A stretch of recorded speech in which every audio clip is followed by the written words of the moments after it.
My goal tonight, I need to, we got to kind of set the table. I'm approaching this with as much humility as possible.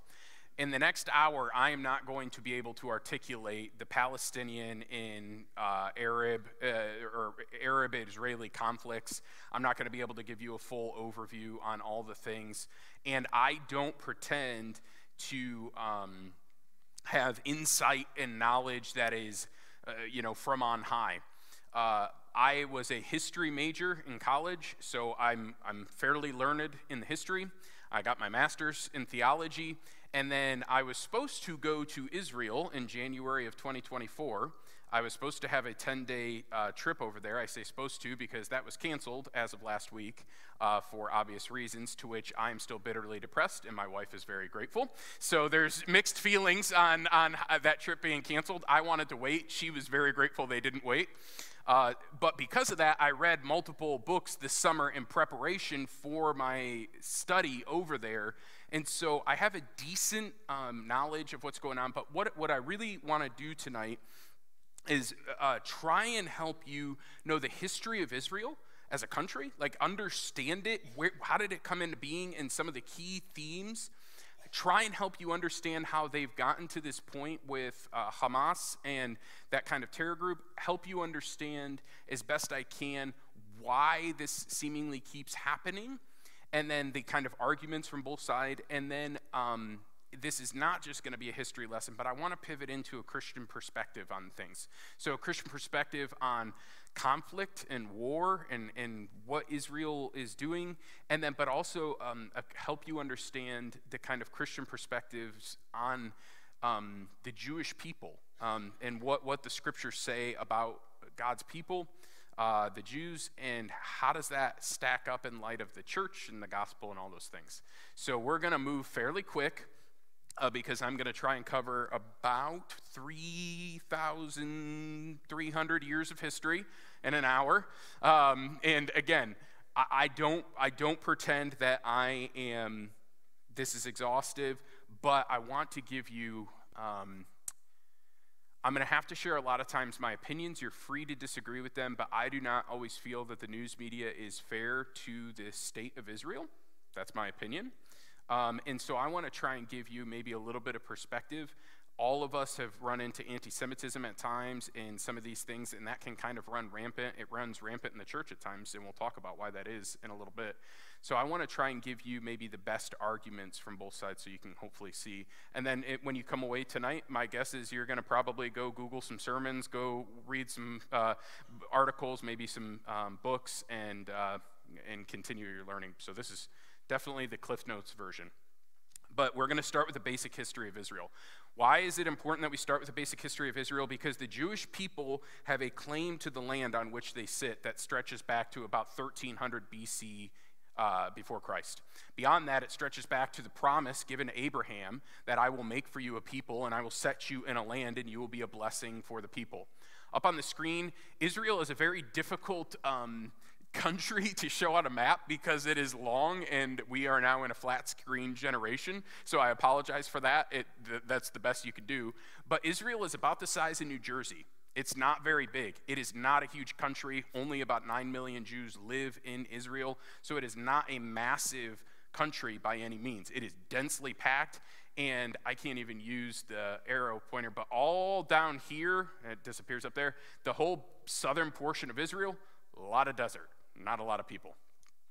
So basic history of Israel, if you look down at your sheet, it starts at about 1300 BC, where Jews claim the land promised to Abraham with Joshua as their leader.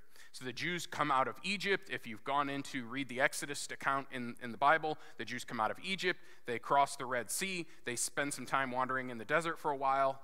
Moses is not allowed to enter the land, and eventually Joshua brings them in. I'm going to have to speak in a lot of generalities, and if you're not as familiar with the Bible, I'm going to quote a lot of the Bible without giving you the reference. If you're curious about something, ask me afterwards, and I can fill it in. So Joshua brings in the Israelites. About 1000 BC, David becomes king, and the kingdom of David is established. And this is the first time in recorded history that the city of Jerusalem becomes really, really important to people, because that is where David sets up his capital. Now, Jerusalem, if you look on the screen, there's the West Bank, which is the west bank of the river. So it's to the east of the Mediterranean Sea, but the big green blob is the West Bank. There's kind of a little divot about halfway down. It kind of tucks in. The reason it tucks in right there, that's where Jerusalem is. And it is a still disputed city to this day, split in half, some Muslim control, some Jewish control. There's certain places that Jews can't go, so on my trip there was going to be times where our tour guide would just say, hey, you guys can go up there as Christians. Muslims let Christians up, but they don't let Jews up, and we would have been able to go depending on rocket fire that day. So Jerusalem is established as a holy city, as a very important city, because this is where the first temple is built, and it's the Temple of Solomon. Solomon is David's son, and in about 957 BC, this is the first temple built. Now, this is not the actual first temple built. They didn't have a Kodak that worked back then, and so this is an approximation of what the first temple looked like, but this temple stood for hundreds and hundreds and hundreds of years. It was known as one of the greatest wonders of man, and this temple served the Jewish people in Jerusalem and served their worship of Yahweh, of the Father, and spurred them on and stood out in a region around Israel that was not for God. They were meant to be a light to the nations. That is one of the specific reasons I believe God chose the location of Israel, is as you were going down into Africa, you passed through Israel. If you're going up into Europe, you pass through Israel, unless you're taking the Mediterranean Sea. It is basically the highway in which you connect Europe and Africa. And in that way, they had an opportunity to be a light. Well, if you know anything about the Old Testament, the Jewish people were not always obedient to the Lord, and when they were not obedient to the Lord, he typically used wicked kingdoms to bring judgment against his people. And the first one is the Assyrian exile in 722 BC. You can find about this in 1st and 2nd Kings. The kingdom has already split at that point. Judah is at the southern part of Israel. They're still following the Lord. The other tribes have gone north. They're not. Assyria comes in and sacks them. In 586 BC, the temple is destroyed. This is a huge deal, and Babylon comes in and basically destroys all of Israel. So at that point, pretty much all of Israel is destroyed. If you are familiar with Daniel, this is the Babylonian exile. So Daniel ends up in Babylon. So if you're familiar with like Daniel in the lion's den, Nebuchadnezzar, all that good stuff, if you go read the book of Daniel, this is from the Babylonian exile. So this is about 500 years after the establishment of David's kingdom, which is really when the Jews started to have their foothold. Again, this is really important because you'll hear in nowadays terms where they say, well, the Palestinians were there before the Jews, and that's just historically not accurate. Take Christianity out of it and all these things. The Jews are the only people group that still exist that even the most ardent atheist and historian could say we have data that they existed in this time that still exists today. The Amalekites and some of these groups that the Jews fought, it's like that lineage and that people has died. The Jews are the only ones, the Egyptians as well, have held on. The Romans, they're gone. The Jews are still there. The Egyptians and the Jews are pretty much it, and the Egyptians sit on their land that they've had for centuries, for millennia. Next is 515. The return in the second temple is built. If you've ever read Ezra and Nehemiah, this is when the Jews returned from Babylon after, I think, a 72-ish year exile. But they build the second temple. This is a model of what the second temple, this would have been the temple that Jesus Christ would have worshiped at. Not this picture, this is a model. This would have been the temple, though, that Jesus worshiped at. So when Jesus talks about the temple being destroyed, which it will in 70 AD, Jesus is talking this when it talks about that Jesus went and turned over temple money changers in the temple courts. It would have been at this temple. So this is actually the second temple. It gets built in about 515 BC. It is a multi-decade process, usually multiple lifespans to build something like this.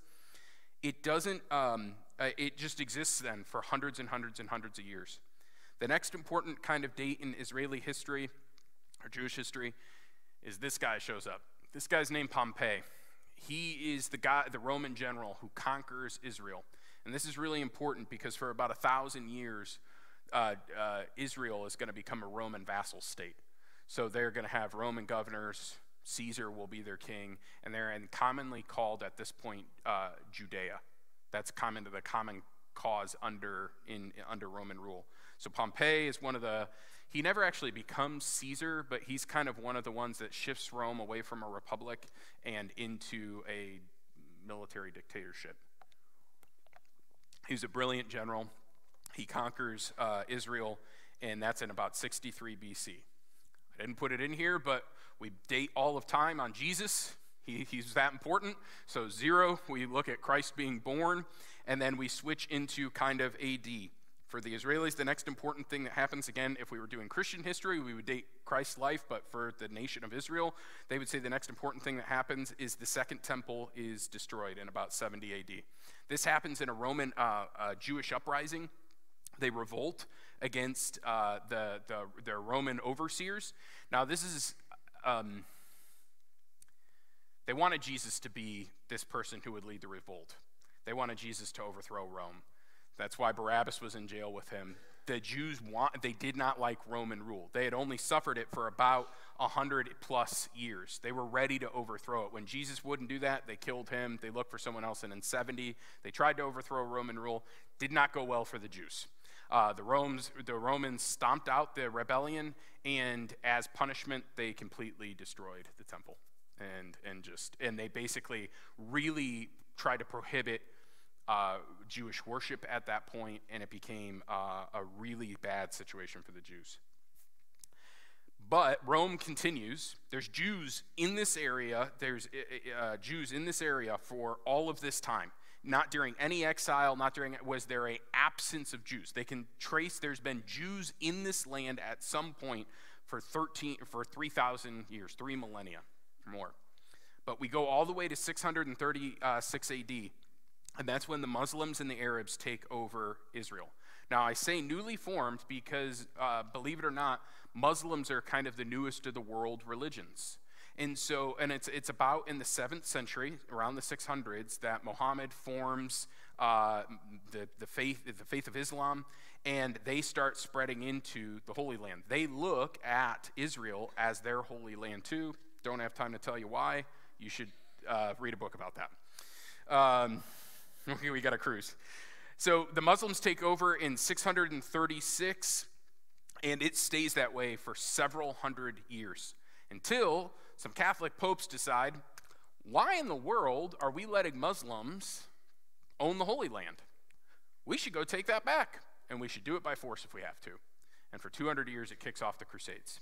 And that is how you get the Crusades.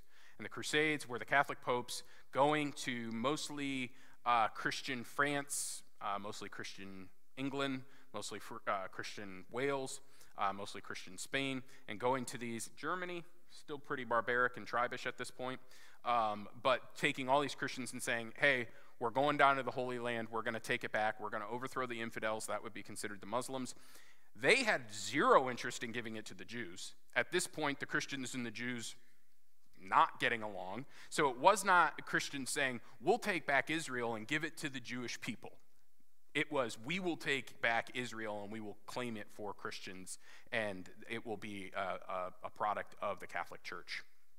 That actually didn't go very well, and what they found is a bunch of Europeans did not want to go die in Israel, and that the Muslims kept sending wave after wave after wave, decade after decade after decade, because they had Jordan and Syria, and all their states were a lot closer, and eventually the Catholic popes couldn't pay enough people to go and die in Israel, and so the Crusades kind of fizzle out, and Muslims take back control. The Ottoman Empire is established around 1517 AD, and in that time, they start really cracking down on Jews in Israel. The faith is not widely accepted, and they start instituting Muslim rule over everything. The Ottoman Empire is huge. Again, don't have time to talk about it, but you should really go read about the Ottoman Empire. It's massive. The next kind of major touch point. So we've gone almost 2,300-ish years here, and what you're seeing is that there's a consistent Jewish presence there. There was never a time without Jews, but that there's different kingdoms jockeying for control, most of which do not exist anymore. There is no Ottoman Empire anymore. There is no Babylonians or Assyrians anymore. There is no Romans anymore. There are still Jews. And so the next thing that comes up is in 1897, this man, who, whether you've ever heard of him or not, you've been affected by his ideas, Theodor Herzl begins the Zionist movement. The Zionist movement is that the Jews deserve a state, a recognized state of their own. Theodor was not actually a very devout religious Jew. What he was a European Jew who recognized that anti-Semitism in Europe was starting to really get pretty bad. And it got to the point where Theodor said, Jews need a place for themselves because we're never going to be accepted here. And so we as a people need a place for ourselves, and this becomes known as the Zionist movement. So if you hear that word, Zion and that kind of thing, it's the idea that Jews should return to their historical land that we commonly call Israel, and that they should have a nation unto themselves, that they should no longer be a dispersed people, but that they should go there. And so Theodor starts to propagate this idea. And in 1917, the Brits, who at that point had fought with the Ottomans and took part of their land because that's what the British people did really well, they had control of Israel at this point. In 1917, they promised the Jews land in something called the Balfour Declaration. They said, we've heard your call, we agree, and frankly, anti-Semitism fueled a lot of this because a lot of European leaders were like, if we can get the Jews to leave, all the better. If we got to give them a little piece of the Arabs' land, get the Jews out of Europe. They did not like the Jews there. One of the reasons why is because Jewish people, and the reason why Jews have existed for millennia is because they kept their culture. They did not allow the culture around them to change them, and that is why they still exist. And they didn't just go in, but people resented that because they kept their culture, and they weren't German, they weren't this, they weren't that. They were Jews living in Germany. They were Jews living in France rather than Frenchmen and that kind of thing. But it's the reason that Jews still exist, because they kept their belief, they kept the following the Lord. And so we see that in 1917. Then we see really from 1912 to 1945, anti-Semitism starts to run rampant through Europe. Maybe you've heard of World War I and World War II, kind of important things that happened in Europe. Again, don't have time to fill you in. You should know about those, though. Most people, if you're anything like me, most of you have never heard most of that history of Israel before. The reason I wanted you to know that tonight is because most of our history and understanding of Israel either comes from a little bit of Old Testament study, where we're like, yeah, King David set up a thing and did a thing, but then, Jesus, and we jump to Bethlehem kind of thing, and we jump to Nazareth. But what we really see here is thousands of years of history that is really important. But in 1912 to 1945, anti-Semitism starts to run through Europe, obviously culminating in the Holocaust with the Nazi Party exterminating over 6 million Jews and they were mostly Polish Jews, but German Jews, those kinds of things. The Arabs loved this plan. So anyone who tries to tell you, this is another thing you'll hear, and it's just not factually accurate, that the reason Arabs don't get along with Jews is because they came in 1947 and they set up a state and they kicked out the poor Palestinians who were living there and that kind of thing. This guy is a man by the name of Amin Ali al-Husseini, and he was the kind of leader of the Arabs in Israel. And he, in this meeting, is asking Hitler to come and set up the final solution in an extermination camp in Jerusalem. If you are familiar with World War II history, Bill, do you remember the general who was hanging out down in Egypt at that point? Yes, Bill is a retired teacher. Sorry to put you on the spot. Mr. Rommel had pushed into Africa and was with his tank divisions in Germany in Egypt. And they said, hey, Rommel's in Egypt, why don't you start coming up here and setting up death camps? We've got a lot of Jews. We don't like them. You don't like them. The enemy of my enemy is my friend. Why don't you come kill Jews in Jerusalem? This is, again, we all know the guy on the right. And when you can sit down with Hitler and say, hey, we share an ideal, you're not in a good spot. But this is really important, and the reason, like I said, I want you guys to know that is because you will hear a fallacy that says, well, the only reason Arabs have not gotten along with Jews is because of recent politics. Well, this photo would seem to suggest otherwise. The asking of the Germans to come and set up a final solution in Jerusalem, if they were to win, because the Jews had been fleeing there, says otherwise. So Hitler, by the strength and might of the Allies, is defeated. All of Germany is defeated. And in 1947, just 2 years after the war is over, a little less, the UN says, hey, we are going to set up a two-state solution. The two-state solution is we are going to have a land for the Jews and a land for the Arabs, because they're both living there, they both need a state, so we're just going to set it up. We'll give the Jews a little bit of carved up this land, we'll give the Arabs a little bit of carved up this land, and if you know anything about the UN, it was a mess, and they didn't do a very good job. And the Jews at that time actually said, sounds great, we'll take it. We'll take anything. We just had 6 million of us killed in Europe, not feeling very welcomed over there. We have no place to go, we'll take it. The Arabs said, absolutely not. The Jews will never have a state here. This is a very important and consistent theme. The Jews, for all this time, Israel for many, many times, has tried to pursue a two-state solution where they say the Palestinians can have their own state, we'll have our own state, and we'll probably just point a lot of guns at each other and hope the other one doesn't do something foolish, right? And so the Jews in 1947 say, we'll take it. The Arabs say, absolutely not. So in 1948, the Jews say, we're not waiting, we're a state. They're already there, they're in Israel, they just declare independence. And they start forming a state just a year after that. What happens is because the Arab nations are dickering around and bickering, is Israel starts to establish a nation, and they don't. And they start to establish an army, and they don't. And so there's a lot of conflicts in this time, but the biggest one that some of you are alive for and remember, it culminates in the Six-Day War in 1967, where you had Egypt, Saudi Arabia, Jordan, Syria, and Lebanon, all these Muslim states got together and said, you know what, let's just destroy the Jews. Let's wipe them out. They're only a 20-year-old country at this point. Let's just wipe them out. And what I believe is a miracle, and if you talk to most Orthodox Jews, they will say the same thing, Israel wins the war in 6 days. It is incredible what they do, and on the left-hand side was Israel before the war, and on the right-hand side was Israel after the war in 6 days. So had a little bit of territory, and then a lot of bit of territory. And they just had some incredible military victories, and again, if you ask a Jew about it, they will talk about the providence of God. Any group that has ever tried to wipe the Jews off the map has been themselves destroyed. That is just consistent throughout history. Again, that's not a theological statement. That is just the statement of any group that's tried to kill the Jews has then themselves been destroyed. Whether you go back to the Babylonians, the Assyrians, the Nazis, or the fighters in the Six-Day War, it does not go well for you. So after this, the Jews have now taken over. If you notice on the left-hand side, the West Bank, and there's a little thing right above the IS, that's called the Gaza Strip. That's going to be very important for us in just a second. The Jews have now taken over all of that.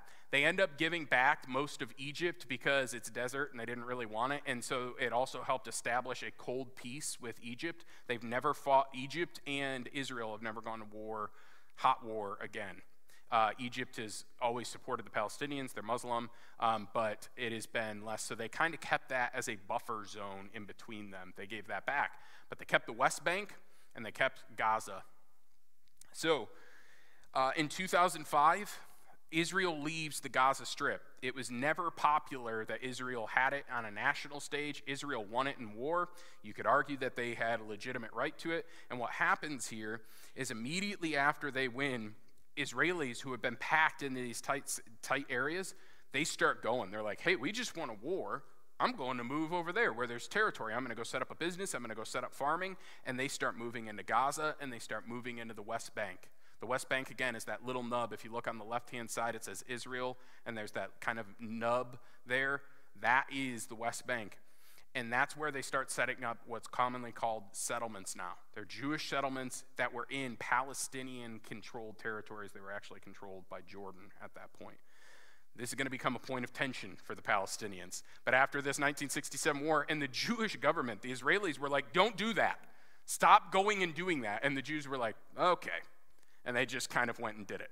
They started setting it up, they started building things, and so eventually the Jewish government goes, well, they're kind of already doing it, well, let's just limit what they're doing, and you start to have that.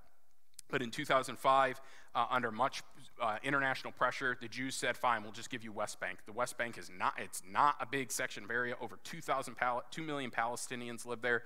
It's not good for us. We just pull them out, to the point where the Jewish government actually went in and removed Jews that had been living there for 30, 40, 50 years from their homes and removed them. This is the Israelites doing it to their people, saying, we're giving it back to the Palestinians. Let them have the Gaza Strip. And this was in an effort to appease them and to stop having rockets hurled at their country. In 2006, Hamas is elected. So this is 1 year after. Hamas is elected as the government of Gaza. They are different than what is often called the Palestinian Authority, or Fatah, which oversees the West Bank. So there's two different political parties at hand here.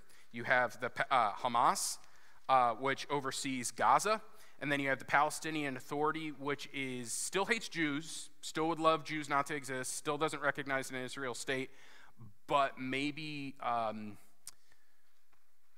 they're not as terroristic in their thoughts. Hamas, which we're going to talk about now, is nothing more than a terrorist organization. They're evil and awful. So that brings us to what we just had happen, where Hamas, which is located, this is a bit more close-up map here. You've got kind of the West Bank on the right-hand side, and then that Gaza Strip. That's all it is. It's a little tiny area. 2 million Palestinians that live there. Hamas is their leadership. Hamas only won the election with about 50%. And when I try and encourage Christians to have empathy, remember, there's 50% that didn't want the terrorists in charge. They actually had less than 50%, but it's a parliamentary system, so Hamas got like 49%, and all these other political parties got less than that. And guess what Hamas has not done since 2006? Held another election. Because if you're terrorists and you win once, don't let them vote again. So Hamas has never held another election, and they are a terrorist group, and in their founding documents as a political party, I think charter number 7 is erase the Jewish state and erase the Jewish people from Israel. So you cannot say to me that Hamas has legitimate goals when one of their chanting cries is from the river to the sea. And what that means is from the Jordan River, which is on the west. The reason that's called the West Bank is because it's on the west bank of the Jordan River, to the Mediterranean Sea. When they say from the river to the sea, they mean no Jews, which is, if you noticed, all of Israel. So Hamas has a foundational belief of ridding themselves of the Israelis, ridding themselves of the Jews, and they do not recognize Israel as a country, so they would just really commit a genocidal action. Hamas has always been known to use human shields, as cowards tend to do. I'm not a big fan of Hamas. I don't think you should be either, so I'm not going to hide my language here. They hide munitions in schools and in hospitals and in apartment complexes, because then when the Israelis have to go in and blow it up because they have a munitions depot there, they can come in and say, the evil Jews have blown up a school. And it's like, because you put your munitions there, man. So yes, there are times where the Israelis have had to go and blow up a school. There are times that they've had to. But Hamas uses that to the point where this past weekend, Israel dumped over 1 million flyers on this northern area of the Gaza Strip and said, you need to leave, we're coming in, we are going to invade. And Hamas said, don't believe them, don't leave. If an invading army tells you, we're going to start blowing things up, you should go, and your own government says, no, don't go, who actually has your interest in mind? But dead bodies bring the CNN cameras out, and then people start calling for a ceasefire, and then people start doing some of these things. I just have a point there. We shouldn't be afraid to say Hamas is evil. People are tiptoeing around it. They're a terrorist group. Look no further than what happened this past weekend. They had an organized, planned terrorist attack. This is the worst attack on Israel and the most killing of any Jews since any day since the Holocaust. On October 7th, is from Gaza into Israel. That's why these green dots are Israeli counterattacks, but those red squares, again, I'm sorry if you can't see it, those are places that were attacked. Those are towns that are along Gaza. They live right next to each other. You're talking the distance of a few miles. And Hamas terrorists overran the fence. They used bulldozers or crashed it down. Some of them came in like paragliders over the fence. They launched rocket barrages, and they did horrific things. They specifically targeted Jewish civilians. They went to a music festival and killed over 250 people. They went house to house to house, killing people. Israel does not have a Second Amendment. My gut says they might loosen on some of that now. So Israelis are left defenseless when terrorists are going house to house. Many women were raped and then murdered. Many women were raped and then taken hostage back into Gaza. They live streamed on social media the mutilation of people. They live streamed burning an old woman alive. They decapitated children. They burned people alive. They shot fathers trying to protect their children. They did this stuff of pure evil. I don't share that for shock factor, but I share that because we're a week out, and what you're already starting to hear is Israel needs to calm down. Israel needs to back off. And I just want you to remember, all of us are old enough, I think back to September 18th, 2011, when the smoke is still burning in New York. And I want you to imagine all across the world, there's been people cheering, not only that it happened, because that's been happening all across the world, people cheering what Hamas did, but then the rest of the world is saying, hey, America, calm down here. Now, in some level, it's true. Bloodlust will lead you to bad places. But on the other side, they've just been attacked. Over 1,000 of their citizens. It's probably going to end up being around 1,500 in a country of 9 million. That'd be like 40,000 Americans being murdered in one day. And they went house to house, not just murdering, raping, kidnapping, decapitating, setting on fire, streaming it on social media all the way. I think you'll agree with me. We shouldn't be afraid to say Hamas is evil. In light of this, Israel has basically said that they are going to invade Gaza and that they are going to wipe Hamas out from the face of the earth. The problem with that is you can't wipe out an ideology. Hamas is not a people, it is an ideology, it is an anti-Semitic ideology, and so it is likely going to set off a series of terrorist attacks in Israel. One of the main reasons we are not going in January is because pretty much anyone with common sense knows that Hamas will start blowing up coffee shops, they'll start blowing up bus stations, they'll start blowing up holy sites with suicide bombers, because that's what terrorists do. And so for tourists who are going to coffee shops and going to that kind of thing, it was like, well, we probably shouldn't go over there. So that is who Hamas is. That is the leaders. That is not the leading government in the West Bank. And so if you notice, these attacks didn't come from the West Bank, though dollars for dimes, those people knew about it too. That'll be for the Israelis to sort out. And most of that attack was funded by Iran, which we're learning now. All right, so I just gave you 35 minutes. Some of you are enthralled. I'd like to think Mr. Sell approves of the history lesson everyone just got. I know some of you are like, there's a reason why I slept in history class. I didn't think he was going to get into that. This is really important because this gives you context, and I hope right now you're already like, okay, I know more about Israel, I know more about Hamas, I know more about Gaza and the attacks than I did before, and that these have been simmering. This pot has been simmering and waiting to boil over since the Jews pulled out, and Gaza has and Hamas has consistently chosen terrorist activities. Last thing I'll say is, at one point, Hamas went to the world and said, we have poor sanitary situations in the Gaza Strip, and Israel gave them piping, tons and tons of piping to build a sanitary system, and they turned it into rockets. So maybe don't do that, but that is what they've been dealing with. I'm going to take a very hard pivot now. It's a very hard pivot because I wanted to spend the rest of our time on asking the Christian response to these things. And the first question is God done with the Jews? So should the Christian care about Israel other than like a general, the same way we would care about the Ukraine or wars happening around the world? We want to see peace and human flourishing. But there's a specific reality here in Israel. And so there is a theology that persists amongst millions of Christians, and it was the dominant Catholic theology pre-Vatican II. Post-Vatican II, it softened, but pre-Vatican II, there was this idea, which was called replacement theology or supersessionism, which is the church has become the new Israel.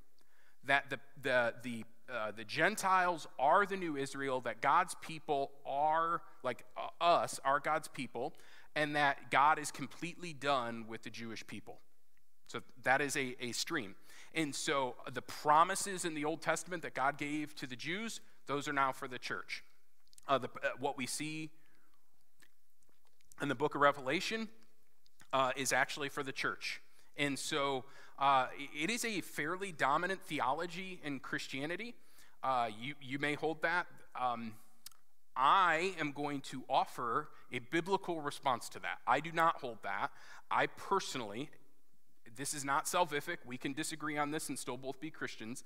I personally do not believe God is done with the Jews, and that is not my opinion. I'm going to read for you a ton of scripture now where Paul is going to make the argument that God is not done with the Jews. So there's this whole theology, again, God is done with the Jews. What's it really matter? We don't need to care about what's going on over there. That's just Arabs and Palestinians and Jewish people, that's their problem. Or that there's some concern with what's going on and there's some realities that God is working still in the Jewish people. This is what Paul says. This is a conglomeration of Romans 9 and 10 and 11, and I'm just going to read it to you. It says, this is Paul writing, I speak the truth in Christ. I am not lying. My conscience confirms it through the Holy Spirit. I have great sorrow and unceasing anguish in my heart. For I could wish that I myself were cursed and cut off from Christ for the sake of my people. So those of my own race, the people of Israel, theirs is the adoption to sonship. Theirs is the divine glory, the covenants. Remember, some people believe that the covenants are now just for the church. The receiving of the law, the temple worship, and the promises. Theirs are the patriarchs, and from them is traced human ancestry of the Messiah, who is God and forever praised. Amen. What shall we say then? That the Gentiles who did not pursue righteousness have obtained it, a righteousness that is by faith, but the people of Israel who pursued the law as a way of righteousness have not attained their goal. Why not? Because they pursued it not by faith, but as by works. They stumbled over the stumbling stone, as it is written, see, I lay in Zion a stone that causes people to stumble, a rock that makes people fall. The one who believes in him will never be put to shame. That is an homage to Jesus Christ. Brothers and sisters, my heart's desire and prayer to God for the Israelites is that they may be saved. For I can testify about them that they are zealous about God, but that their zeal is not based on knowledge, since they do not have the righteousness of God and sought to establish their own. They did not submit to God's righteousness, and Christ is the culmination of the law, so that they may be righteous for everyone who believes. I ask then, did God reject his people? By no means. I'm an Israelite myself, a descendant of Abraham from the tribe of Benjamin. God did not reject his people whom he foreknew. So, I would respond to someone who says God has no plan for the Jewish people anymore to say, it seems, at least according to Paul and at least according to Scripture, that he absolutely does. And that Paul is saying the Jewish people have some issues. They need to come to know Christ, that they have made for a righteousness based on the law, but they need to come to know God through the Messiah, the chosen one, the one who was promised, but that he has not rejected his own people, and that God would not reject the people through whom he foreknew. So again, I understand why some people will come to a different agreement, but this is just one area. There's an entire, if you read the book of Revelation, really looking at Revelation 7, it talks about 144, a remnant of the Jewish people, 12,000 from each tribe, that are saved. And I don't personally know how you get around. It literally lists the 12 tribes and says 12,000 from each tribe is saved as a remnant of the Jewish people. I personally don't know how you get around that, but you can go read that. Again, we could do a whole Bible study on just this topic, but my argument would be that the Scriptures consistently, and when I say Scriptures, I mean New Testament Scriptures, consistently say there's a place for the Jews. And none of the New Testament authors, that's not true. Some of them were Gentiles. But most of the New Testament authors viewed themselves as Jewish. They just came to know Christ as the Messiah. So they would see it as the Jews who accepted Christ as the Messiah, which may lead you to your question of like, well, so what's the point of the church? Like, what's the role of us? Paul has an answer to that in Romans 11 just a little bit later. Again, I ask, did they stumble so as to fall beyond recovery? Not at all. Again, his point, the Jews haven't fallen beyond recovery. Rather, because of their transgressions, salvation has come to the Gentiles to make Israel jealous. But if their transgressions means riches for the world and their loss means riches for the Gentiles, how much greater riches will the full inclusion be? I heard a pastor say one time, what would it look like for the father who has kids who don't recognize how good they have it and how blessed they are to go and adopt the homeless child down the street, bring him into his house, clean him up, give him clothes, give him food, say, you are now mine, you're written into the will, and you get everything. And the homeless kid is like, are you kidding me? Like, you know what it's like out there, and I get all of this, and it's like, you'll be treated as one of my kids. And that the hope would be that the biological children would look at that and go like, well, we shouldn't have to share this. Like, this was for us, and that is Paul's point. That, yeah, this was for the Jews. This was for God's people. And he has grafted in the Gentiles, you and me. He's brought non-Jewish people in, and they are now a part of it. And they are full children in the kingdom. But so their ignorance, their transgressions has brought us in, and it's brought many riches. But how much more greater will the full inclusion of God's people, the Jews, be to the church? Paul never saw that the Jews were being replaced by Christians. That is a idea that took over many, many hundreds of years later. And I would argue, if we're going to be Bible-believing Christians, that we might not fully understand it, but that we have to recognize that God still has a place for his people. We might not fully get it.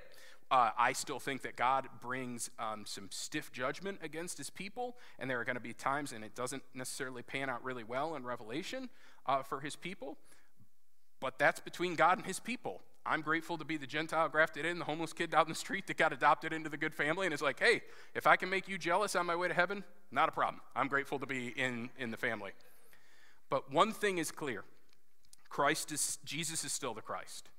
So Jesus is still the Messiah. And so those who come to know the Father, even of the Jewish tribes, will come to the Father through the Messiah, the Jewish Christ, the chosen one, Jesus. And so in the same way, you and I, and that was Paul's argument, they have to lay down their works righteousness, the righteousness they built, and they have to come to know it through faith. But Christ is a stumbling stone for some of them. And so they won't. So this is not a different salvation.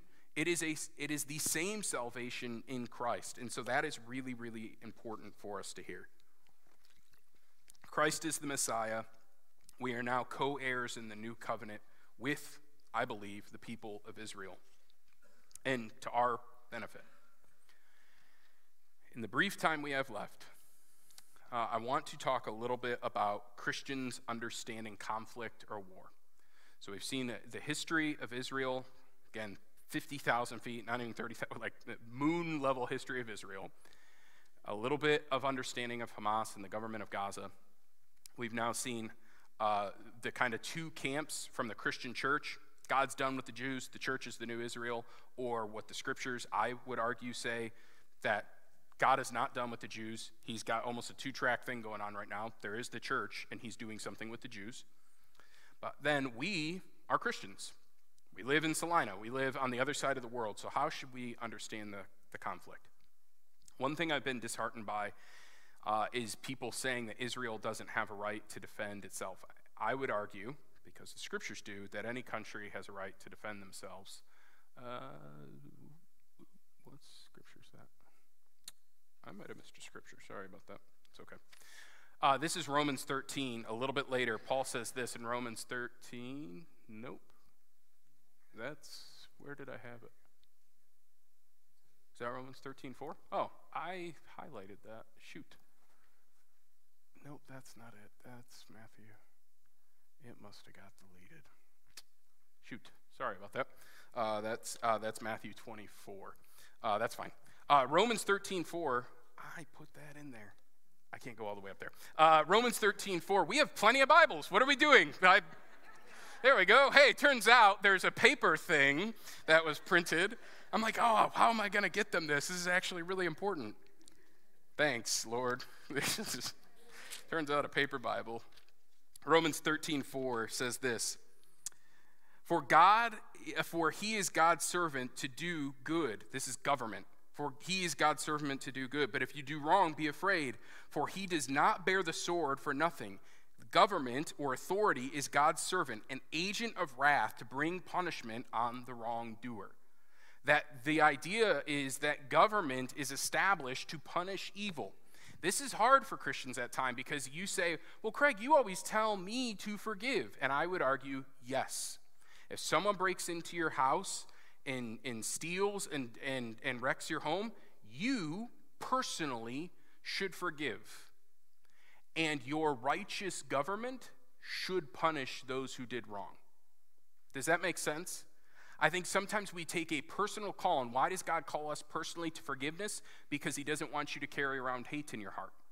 So the call personally is to forgive, and I believe the call, as difficult as it is for the Israelites and for the people that were just hurt, will be to forgive those who have harmed them in brutalized way. But the institution of the Israeli government has an obligation, I would argue, to defend its people and to act righteously and to stomp out evil. Now, I understand that it uses people, but that is different than an individual person taking justice into their own hands and a government walking in righteousness. I would argue that a righteous government has a duty to defend itself from evil. And when you have a ideology that lives next door, and I would just ask a lot of Americans who are saying Israel needs to ceasefire, they need to do that. If Mexico invaded from Tijuana and did what they did in San Diego, would any of us think that it would exist in 3 days? Would we suffer rockets coming over the border and bombing our towns? I don't think we would. And I would argue that the righteous people on both sides deserve, whether they live in Gaza and they're Muslim or they live in Israel and they're Jewish, they deserve to live free of terrorists. And unfortunately, at times, it takes good people doing hard things to free the world of evil. But with that said, it's okay to admit that Israel has erred at times in history. Blind support is never a good idea. What you will hear, Israel has made policy choices over the 80-year existence of its country that has not helped relations with the Arabs that live there. They've made policy choices. So think of your least favorite politician and some of the policies they've chosen over time, and you would say, yeah, they've likely hurt our country in some ways. Israel has those too. They are people, they are flawed, and so there are times where Israel has done things and allowed their people to do things and responded in ways that has hurt them. We know for a fact, and you know for a fact, that when you hurt people with a terrorist ideology, you kill one, and because you killed one, 5 more are born. We learned that in the Middle East, right? That you kill one terrorist, and because it's an ideology, it's like you killed my brother, now all 5 of us are radicalized in. Blind support is a bad idea because it causes you to never question and say, are we doing the right thing? Are we on the good track? And so I think it's important for the Christian to say, Israel has every right to defend itself, but we need to be careful in what we do. We shouldn't just carpet bomb. I saw people saying they should nuke them. I'm like, that's crazy. That's crazy talk. We should not be saying things like that, especially as a Christian. And then the most important point for individual Christians, Christians should seek to bring peace and comfort to the afflicted, no matter their background or their religion. Our individual job as Christians is to seek peace because we follow the person of peace, Jesus Christ. We seek comfort and care because we know that the righteousness that God can provide. So right now, and I think I understand why they had to do it, but Israel cut off electricity, food, and water to Gaza. And there are millions of people in Gaza that don't have access to clean water and food. I understand why they had to do it militarily, but as Christians, we should say, hey, that's a problem. We don't want children dying of starvation. We don't want families fleeing terrorists that even though they might look like them, they might not support at all. And so we have to figure out a way to see humanitarian efforts take place in this space so that people don't die of starvation and that kind of thing. But ultimately, That's the Christian voice in that. And I actually think we're smart enough that we can walk and chew gum at the same time. That is not just a blind thing of saying Israel has no right to defend itself, they have no right to try and protect their citizens, and we have to do all this stuff. I think we could do both, but war is never easy. Last thing, and I saved 8 minutes for it because why wouldn't I? What about Jesus' return? So there's two kinds of camps in Christendom. If you grew up like me, we never talked about Jesus' return. Never. I cannot remember one sermon. I grew up in the United Church of Christ. I cannot remember one sermon about the return of Jesus or the trumpet sounding, so I did not hear about Left Behind until I accepted Christ and became a Bible-believing, following Christian in 2005. And everyone was like, "You've got to hear about this Left Behind series." And what's the guy's name that's in them? Yeah, Kirk Cameron. I'm like, the Wonder Years guys, or like what? And they're like, "Oh, you're gonna the Left Behind," and so you grew up like me, or you grew up in the Left Behind camp where you heard about the return of Jesus every single Sunday, and there was two kinds of Sundays. It was the return of Jesus Sunday or like Mission Sunday, and then you just went back and forth. And so the kind of question I get is this the return?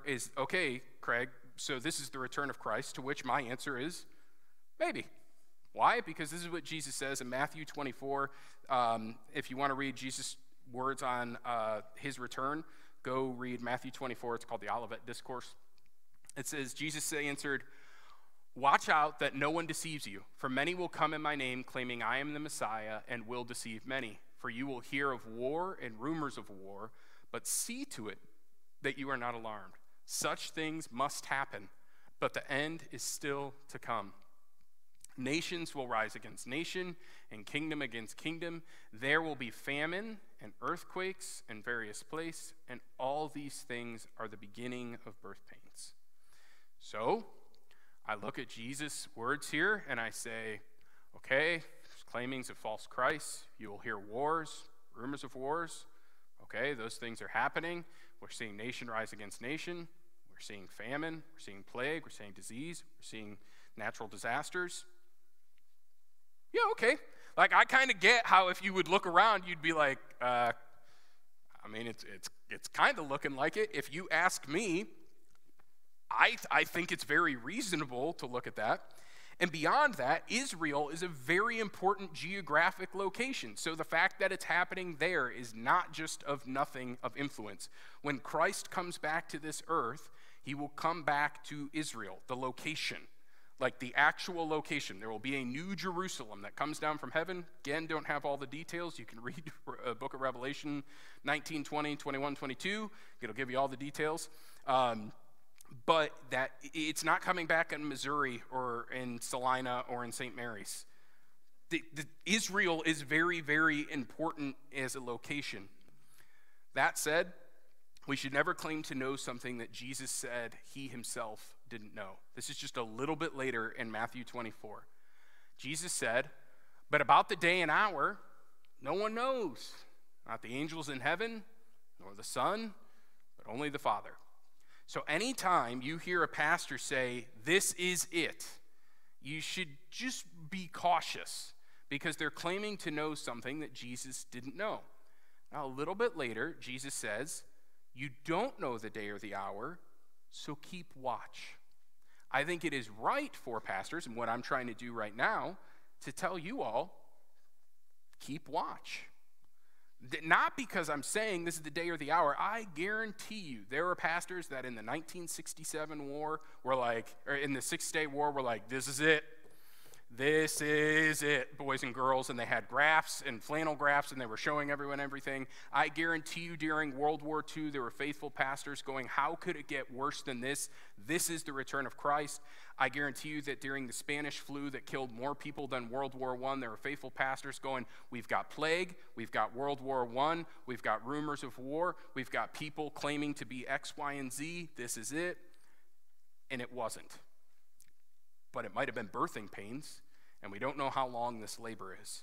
And so when Jesus says, all these things are the beginning of birthing pains, ladies, you guys can know that sometimes those go on longer than you maybe would want them to. And so we like to think of things in our timeline. Who's to say that all those things weren't the beginning of those birthing pains? The point is, though, if you ever see a war in Israel or anything like that, and you start to get nervous, oh man, Pastor Craig, Jesus is going to return, Jesus is going to return. That should reflect conviction on your own heart. Most days when I am just worn out from this world, I will pray, Jesus, please return. Like, I'm good. I'm done. And I love y'all. And so this isn't a reflection of you all. But this world is hard, and it is painful, and it is difficult, and people are mean and cruel in sin and brokenness and death, and there are just days I'm exhausted from it. So the return of Jesus, I welcome. Not because I'm perfect, but because I know in his blood my name will be found in the book of life. Because I have come to salvation in Christ, I've confessed with my mouth and believe in my heart that Jesus is Lord and that God raised him from the dead. So I welcome the return of Christ. If you have a trepidation in your heart, and it's not formed by a pastor who screamed at you when you were a kid, that you're not saved and you're not good enough and these kinds of things, that if you know the Lord, the return of Christ should not be something that makes you nervous or afraid. Again, don't know what it'll look like. I would imagine it will be an experience, but we'll get to either go to heaven before it or we'll experience it together. But I'm always very anxious when Christians get real worked up. Oh my gosh, what if this is it? What if this is it? It's like, praise God if this is it. And I genuinely mean that. Praise God if this is it. If Jesus comes and takes his church, depending on where you fall on things, I'll just say what I think, takes his church with him, and there comes a period of not some great years on this earth, we're going to be all set. We're going to be good to go. And so if you look at some of this stuff and it gives you a little bit of a pause, maybe there is grace for you in returning to God and living rightly now. Because Jesus says that it will come like a thief in the night. And so you should be watching out and waiting and living your life, because when the master returns and demands an account, you want to be able to give him a good accounting. That's, if you go read the end of Matthew 24, those are the words Jesus says. The master goes away, and if the servants haven't been taking care of the property, when he comes back and he finds that they've been disobedient, he will slaughter them. But if he comes back and finds them to be obedient, he will welcome them. Jesus' encouragement is that when he returns, be found to be working for him. And then, if we work for the rest of our life and we don't see his return, okay, we'll go and depart and be with him in heaven. That'll be all right. We'll be doing okay. And if we start hearing some trumpets, again, read Revelation, we will be okay.